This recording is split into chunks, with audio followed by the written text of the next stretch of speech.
Bonjour à tous, j'espère que vous avez passé une bonne soirée. Pour débuter cette nouvelle année, je tenais au nom de toute l'équipe qui fabrique le journal régional à vous présenter nos meilleurs vœux pour 2014. Fraternité, équilibre, sérénité, c'est tout ce que l'on vous souhaite. De la sérénité justement, c'est ce que sont venus chercher des réveillonneurs dans un village de l'Ain. Ils ont fêté l'année nouvelle en mode zen la nuit sous la yourte avec du tibétain au menu. Elisabeth Philly, Benjamin Métral. Sur le plateau du Rotor, c'était une belle dernière journée de 2013. En pleine nature, pas d'hôtel, juste des yourtes et un tipi à découvrir pour passer la nuit de la Saint-Sylvestre. Donc il y a un danger de mort dans le tipi. J'ai mis une tête là, c'est pour penser qu'il faut baisser la sienne. Vous choisissez le couchage qui vous convient. C'est un réveillon insolite et participatif. L'hôtesse invite ses convives à mettre la main à la pâte. C'est moi qui faisais la cuisine et je trouvais ça frustrant d'être là au service des gens. Ils arrivent puis ils savourent pas comme quand on a mis sa main à la pâte soi-même. Une fois épluchée, la soupe à l'orge va cuire toute la fin d'après-midi sur le fourneau. Cette soirée s'annonce donc toute simple, mais elle séduit. Cette année, on cherchait quelque chose de comment je pourrais dire ça, sans les robes de soirée, sans quelque chose de plus nature. Ouais. Ils sont une vingtaine de personnes, seules, avec des copains ou en famille, à avoir réservé pour vivre un soir en harmonie avec la forêt.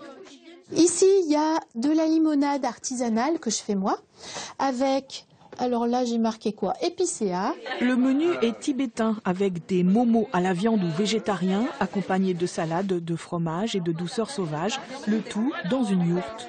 Un lieu insolite, des trucs qu'on n'a jamais mangés, un couchage sous tipi, et puis voilà.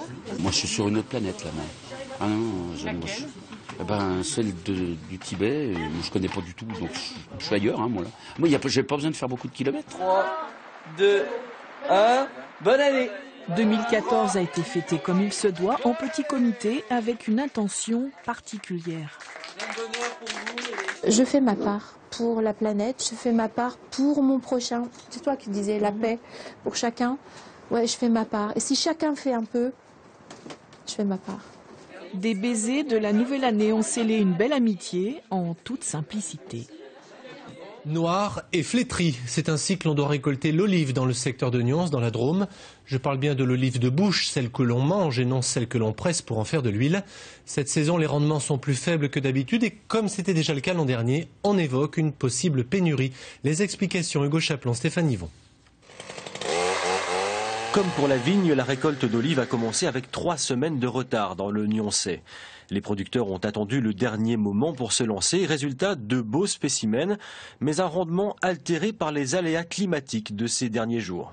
C'est les rafales de vent du sud qui sont allées jusqu'à 80-90 km/h. Et nous, nos vergers, comme vous le voyez, sont exposés quand même au sud. Et donc, les olives de gros calibre qui étaient déjà mûres eh bien, ont chuté.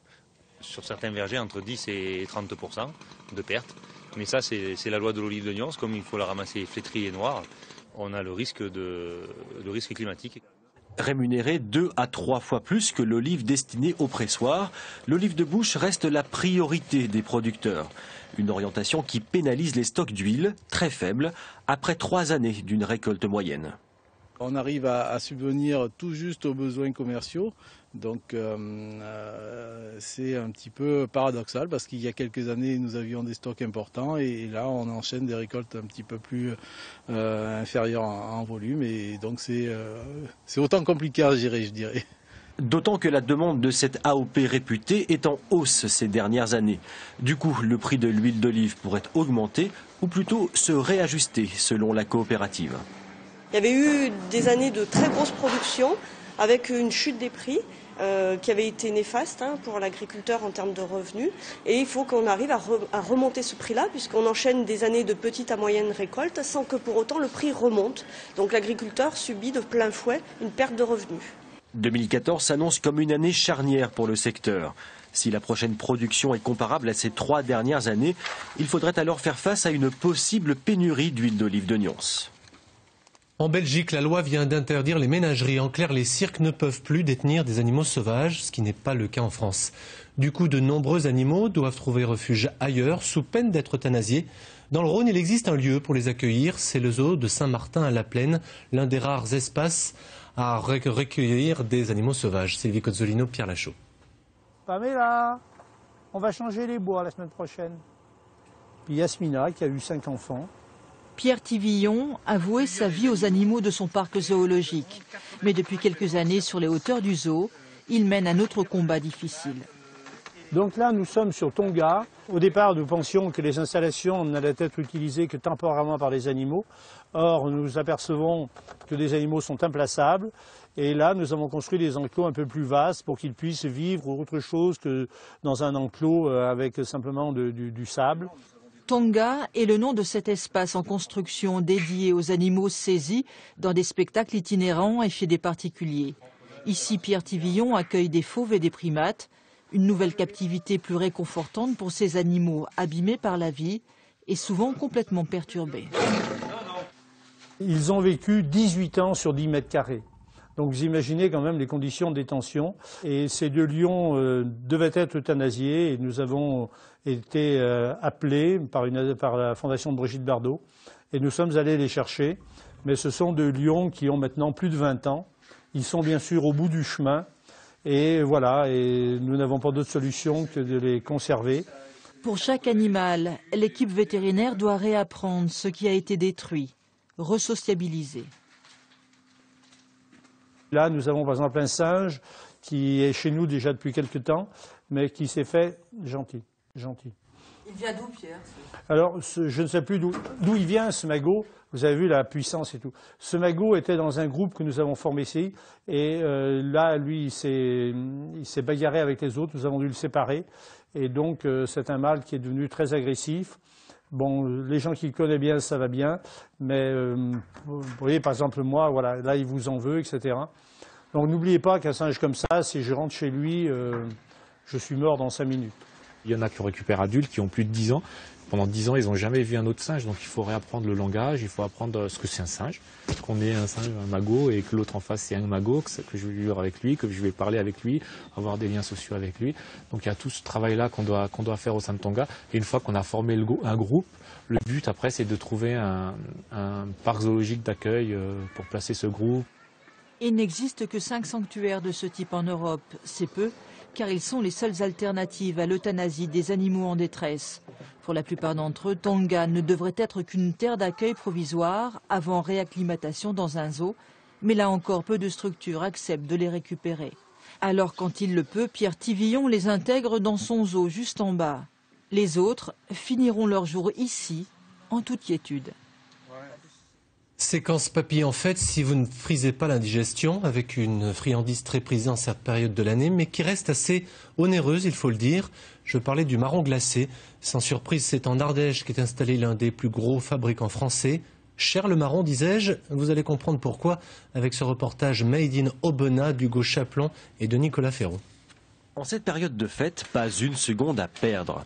Rapidement mais sûrement, les marrons sont assemblés par paires dans ces petits filets, puis direction l'atelier de confisage. Dans ces cuves, pendant 2 jours, le fruit va progressivement se gorger de sucre. Vient alors la sélection des plus beaux spécimens, triés, calibrés et parés par ces petites mains. On déplie le marron du tulle, on le contrôle, on regarde s'il n'a pas de taches, s'il n'est pas trop petit, et tout marron retouché sont déclassés. Les plus belles pièces sont dirigées vers l'ultime étape avant emballage, le glaçage. Lentement recouvert par cette cascade de sirop, le fruit est ensuite chauffé à 110 degrés pour fixer son enrobage. Et au final, une production où peu de machines seront intervenues. Il y a beaucoup d'étapes manuelles, comme on l'a vu, le pliage des marrons, le dépliage, l'emballage, plusieurs étapes de la fabrication. On va reprendre le marron un par un. Donc effectivement, c'est ça qui va apporter cette valeur ajoutée. C'est un savoir-faire, on ne peut pas le remplacer par des machines. Donc on a besoin de ces petites mains délicates pour faire ce travail.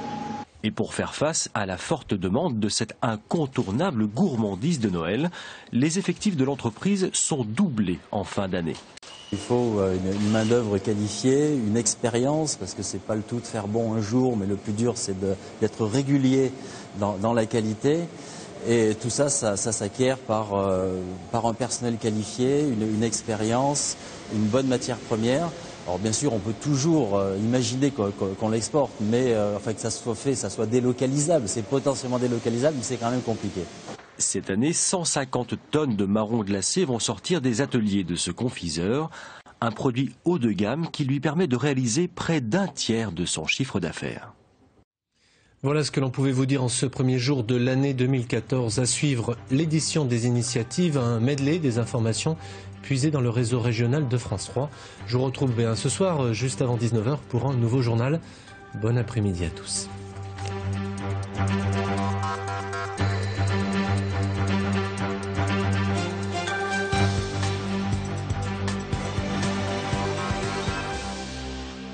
Pour cette première édition des initiatives de l'année, nous parlerons solidarité avec le portrait d'un homme qui participera au Dakar 2014 pour la bonne cause. Qui dit début d'année dit aussi menu de fête avec un panier gourmand concocté par des petits chefs lors d'un atelier culinaire. Mais tout d'abord, tous nos vœux de réussite à Valentine et à sa série à succès Je veux un mec. La comédienne en pleine forme est à la recherche d'un producteur. En place ? Tu sais que Brad Pitt, il a commencé comme ça, hein ? Oui. Encourager les comédiens, donner des consignes aux réalisateurs, Valentine est sur tous les tableaux. Et qu'importe si elle ne connaît pas ses compagnons de jeu. Je les connais pas, je les connais autant que vous. En fait, comme je m'autoproduis et que j'ai pas beaucoup d'argent, je fais un petit peu avec les moyens du bord. Je fais des appels sur Internet, sur Facebook, savoir qui est disponible. Action. Mais le vrai métier de Valentine, c'est la comédie. Comment tu sais que j'aime le chocolat ?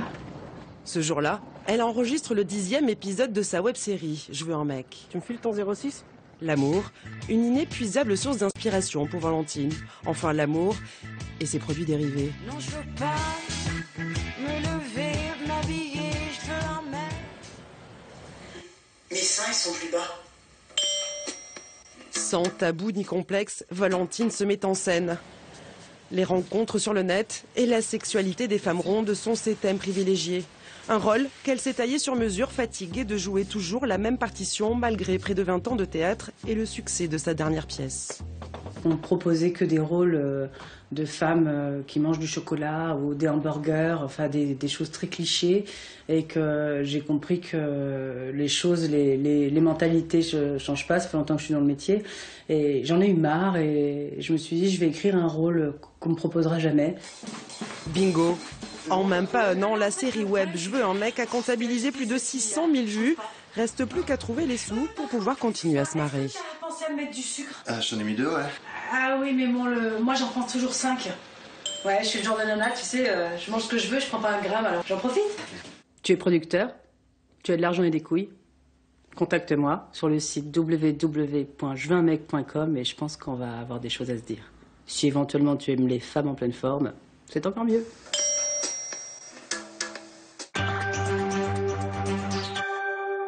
Vous avez sans doute beaucoup mangé pour le réveillon, mais il vous reste bien une petite place pour les gourmandises concoctées dans l'heure par de petits chefs. Ces enfants ont participé à un atelier organisé par la championne du monde 2010 de cuisine amateur. L'atelier culinaire de Caroline fait appel à tous nos sens, le goût, l'odorat, le toucher.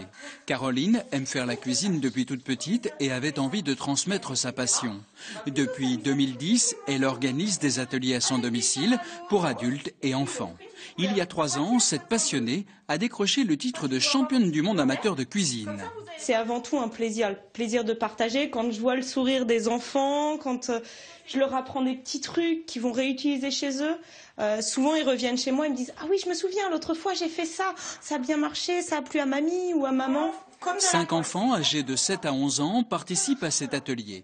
Jeanne, Maëlys, Pierre, Elisa et Ever. Au menu du jour, un panier gourmand que les enfants pourront emporter à la maison. Ingrédient essentiel dans ces recettes, le chocolat. Vous aimez vraiment le chocolat ? Oui. Reine de Noël, bonhomme de neige et mendiant, des recettes composées de bonnes choses dont les enfants raffolent, bonbons, biscuits et bien sûr chocolat. J'aime bien cuisiner, chez moi je fais de la cuisine et puis j'aime bien ça. Qu'est-ce que tu aimes dans la cuisine? Déjà quand on mange quelque chose qui est préparé, on aime bien ça et quand c'est nous qui le faisons, on aime encore plus ça. J'aime bien toucher les ingrédients, mélanger, tout ce qui fait partie de la cuisine. Alors pour toi, Une heure de plaisir pendant laquelle les enfants ont mis la main à la pâte, appris grâce à Caroline quelques techniques culinaires. Lors d'un atelier comme celui-ci, ces enfants auront pu goûter pour une somme modique de 15 € à ce qui est aujourd'hui une passion pour des milliers de personnes, la cuisine.